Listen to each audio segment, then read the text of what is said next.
আওয়ামী লীগের পেশি দেশকে অস্থিতিশীল করার জন্য এই 3 দফা দাবি নিয়ে নামছে।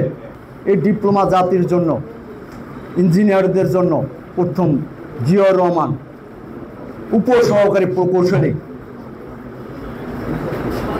উপহার দিয়েছিলেন। এই দেশের গণতন্ত্রে দেশে শুধু তাই নয়, দ্বিতীয়বার এই ইঞ্জিনিয়ার ডিপ্লোমা ইঞ্জিনিয়ারের জন্য দ্বিতীয়বার সেকেন্ড ক্লাস গেজেটেড উপহার দিয়েছিলেন দেশনেত্রী বেগম খালেদা জিয়া। তাহলে বুঝতে হবে, কারণ বাংলাদেশের জাতীয়তাবাদ সবসময় ডিপ্লোমা জাতির পাশে ছিল।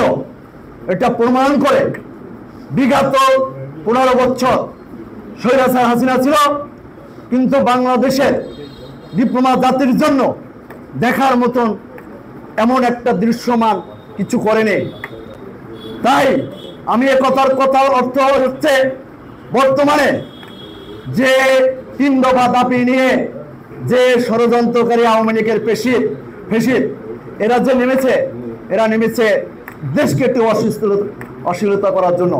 কারণ আপনারা দেখেন, আমরা ডিপ্লোমা ইঞ্জিনিয়ার যে 7 দফা নিয়ে নেমেছি, এটা হচ্ছে গণতন্ত্রের একটি অংশ।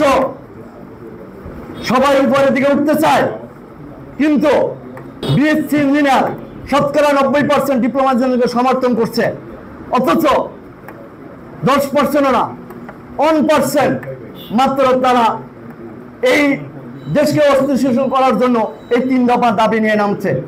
আমি তাদেরকে উদ্দেশ্য করে বলবো, আপনারা এই ষড়যন্ত্র, আমরা শুরু থেকেই এই ষড়যন্ত্র প্রতিহত করে আসছি।